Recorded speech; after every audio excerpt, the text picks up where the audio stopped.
Good morning. Traffic volume on the increase here on 136 coming off Sand Mountain, where it backed up pretty good yesterday in the construction zone here in Dade County. Traffic still looks good at the moment on 24 through Moccasin Bend there at the 27 split downtown. Traffic's already on the increase there. 27 south coming past Signal Mountain Boulevard. Redstone Estates, the new independent senior living community, now open in Chattanooga. Log on today, redstoneestates.org. I'm Commander Chuck with your on-time traffic. Now the weather forecast for the WOTG Radio Network. Skies will be partly cloudy this morning, mostly cloudy with scattered thunderstorms this afternoon. Will climb to 89, southwest wind at 5 to 10. Mostly clear tonight, will settle to 74, south wind at 5 to 10. Spotty afternoon thunderstorms for Wednesday, otherwise partly cloudy, 91. Thursday and Friday, mostly sunny, warm, humid with spotty afternoon thunderstorms, lower 90s. You're listening to the WOTG Radio Network. I'm nowcast meteorologist James Coppington. This is news headlines in 4 minutes with Alan Edwards. Members of the U.S. military would be required to have the COVID-19 vaccine beginning September 15th under a new plan announced by the Pentagon Monday and endorsed by President Joe Biden. That deadline could be pushed up if the vaccine received a final FDA approval or infection rates continue to rise. Thick smoke that held down winds and temperatures in the zone of the largest single wildfire in California history cleared Monday from forest lands, allowing firefighting aircraft to rejoin the battle to contain the massive Dixie Fire. The newly cleared skies allowed more than 24 helicopters and 2 air tankers that have been grounded to fly again and make it safer for ground crews to maneuver. An aide who accused New York Governor Andrew Cuomo of groping her said in her first televised interview that she was initially afraid to identify herself because she worried the governor's enablers would destroy her if she spoke up. Brittany Commisso spoke out about the allegations against Cuomo on CBS this morning. And he goes to give me a hug, and I could tell immediately when he hugged me, it was in probably the most sexually aggressive manner than any of the other hugs that he had given me.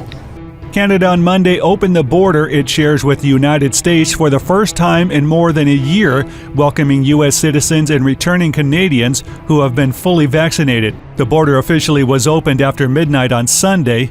It was the first time vaccinated travelers were allowed to cross the border since shortly after COVID-19 arrived last year. Now this. Get no hidden monthly fees for $59.99 a month, plus taxes and government charges. President Joe Biden on Monday issued a wide-ranging executive order against the Belarusian regime, accusing it of repressing human rights and democracy. Biden released the executive order on the one-year anniversary of the 2020 Belarusian presidential election, which the United States and much of the international community said was fraudulent, while widespread protest engulfed the country.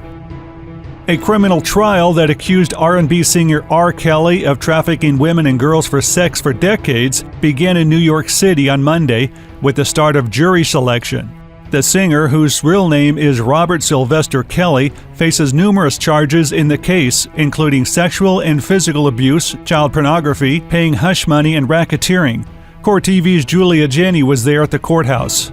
He appears nervous. He appears like he's fidgeting and really uncomfortable sitting in that chair in front of these people who will eventually, some of them likely, to determine his fate in several weeks once this full trial gets underway August 18th. The New Orleans Jazz and Heritage Festival, known locally as Jazz Fest, has been canceled for a second consecutive year due to the coronavirus pandemic, organizers said. The 10-day spring festival, which was canceled last year and postponed until October, will not be held this year as a result of the current exponential growth of new COVID cases in New Orleans and the region and ongoing public health emergency, the organizers announced Sunday on its website. Jim O'Brien said he threw a house party at his family's house about 20 years ago, and during the event, one of the attendees stole multiple items from the home, including his father's Boston University class ring. O'Brien said he was scrolling a local Facebook group for Warwick, Rhode Island recently when he came across a post from a woman named Lisa who said she had found her ring in a closet while cleaning out the home she recently purchased. His reaction when he reunited with the ring was, "That is unbelievable."